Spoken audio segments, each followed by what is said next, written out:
so much of the work isn't in the ceremony or on the meditation cushion or in the retreat anymore. Like it's really in the full living of life and the practical application of these things into our everyday and into what we're actually building. And I think entrepreneurship is kind of an interesting spiritual path, actually, because it's a path that, what is an entrepreneur? It's someone who's taking something from the invisible and makes it visible, ultimately, in a way that hopefully provides value to society. Now, most of the time, that's maybe not the case.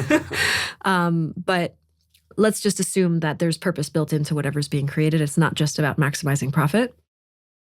At the end of the day, it's one of, I think, the most exciting explorations as a human being is, how do I create something that has its own kind of consciousness, in the sense that it's an entity. It has, like, you created Know Thyself, right? That didn't exist before. Now it's a podcast that people can reference and tune into. And you are also an entrepreneur. You created an ecosystem of something that is regenerative and sustainable. And so what I'm seeing now at this stage in the game more than anything is what people are looking for and need is more guidance on how to do that while remaining in alignment with their values and their truth.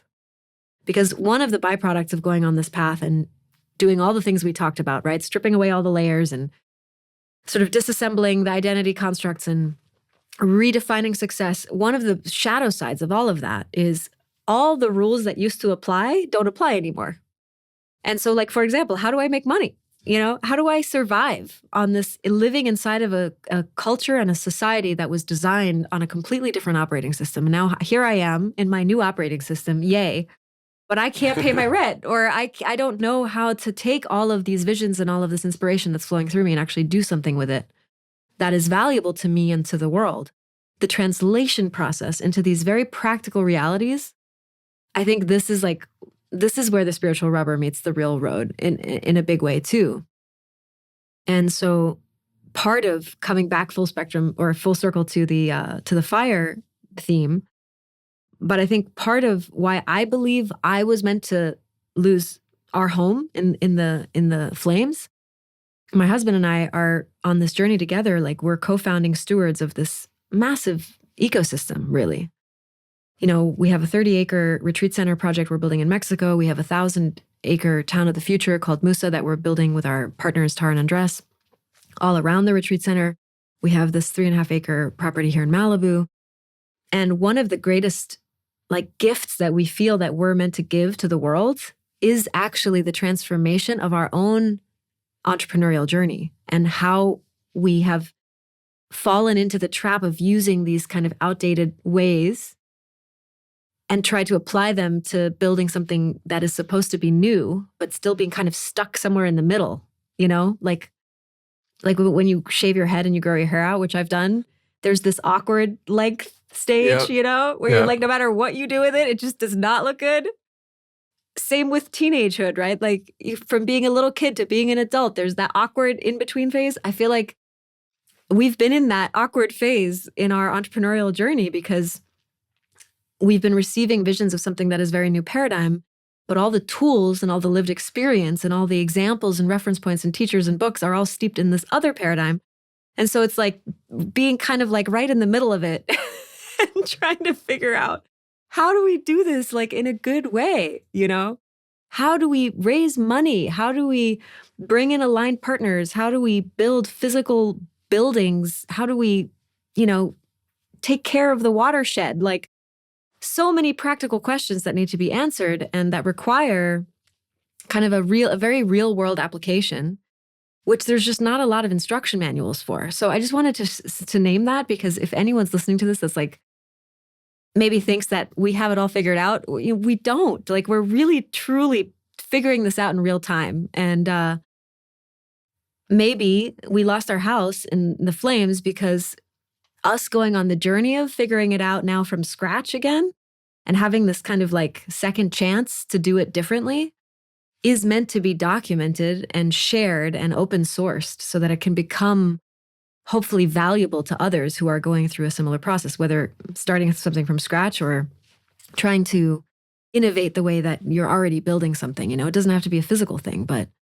you know, a business, a venture, a community, a movement, whatever you might be creating, like, very likely you're having some of the same challenges that we're having of how to do this in a way that feels right and feels aligned.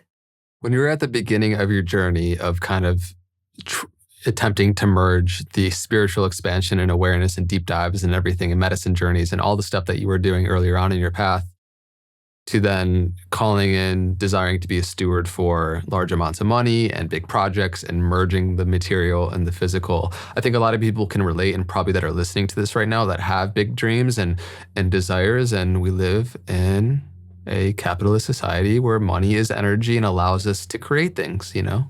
Money is a big part of this conversation. Yeah. And I'm just curious, like, what, because you have the expanded awareness, you know, that I am a quantum being and I can tap into the quantum field and manifest all this. And then there's, you know, the practice of having that vision of a future that excites you and getting clear on what that is, and then the actual process of manifestation. And I just know that's such a big part of your journey and process. So what do you say to people that are at that stage where they're kind of just getting ready to metaphorically shave their head and they want to be able to merge? So like, what have you learned, the insight looking back around that period of time to merge those two? Well, I think what I've learned is that we can conceptually understand that money is energy. And I think that energy can feel sometimes very kind of like, well, like holding space, right? Like this term, we use this term, I'm holding space for you, or you're holding space for me. What are we holding? We're holding space? Like we're holding empty space? You know, what does that mean? It's when we start to recognize that what looks like empty space between you and me is not, right? We are part of this sort of living energy field at all times. And so we can think of money as energy, but in order for money to actually become something that is collapsed into form, into particle. It's numbers in your bank account. But even that's not real. Those are also just like digits on a screen. Yeah. But for it to become, let's say, in our case, right, we're building physical spaces. We're building physical spaces for people to gather and converge and live. So for it to become a space, a physical space, what it requires is actually the structure. It requires the container that can hold the energy and then distribute the energy in a way that ultimately comes into coherence with the vision, right?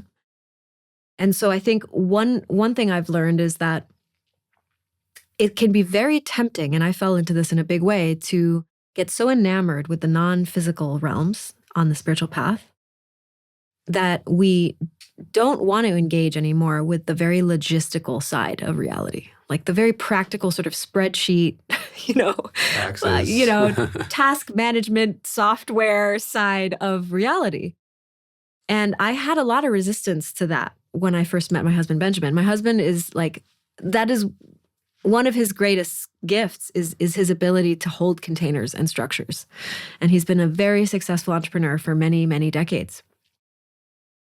And so when I sort of understood like the workload, literally the workload of what it was going to take to actually make this vision a reality, there was a lot of resistance that came up.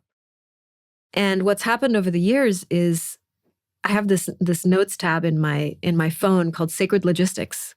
And really what's happened is I can't get around it. I can't escape the fact that if I want to build something, I'm going to need to break the tasks down into smaller tasks, and I'm going to need to have a calendar, and I'm going to need to have Zoom calls, and I'm going to need to have a team, and I'm going to need to have bank accounts, and I'm going to need to actually like engage with the practical side of reality.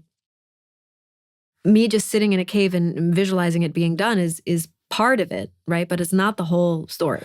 For sure. So alchemizing the resistance is probably the biggest thing that I've been doing, and I think quite successfully over the last 5-6 years. And the tool, the key that has really helped me do that has been seeing the sacredness in all of it. So sacred logistics, like, okay, even though I have to do these things that maybe I would prefer not to do, how can I see that those are also expressions of the divine in form? And how can I change my relationship to those things? And how can I actually make them beautiful and ceremonial? Because I personally love a space that feels ceremonial. I love the intention. I love the song. I love the prayer. I love the candles. I love this incense smoke. I love all the things that make something feel ceremonial. So how can I infuse those same practices into these very, quote unquote, tedious or mundane tasks? And I kind of like to call myself the ceremonial CEO. I'm not really the CEO. I'm like the chief energetics officer. My husband's more of the proper CEO. But yeah, how do I infuse this playfulness and this celebratory energy and this feeling of like reverence? How do I make it reverent every single step along the way? And I'm starting to share this more with the world through my online offerings and in person as well. And I'm seeing there's such a hunger for that. There's such a desire for people to make the entrepreneurial path more sacred.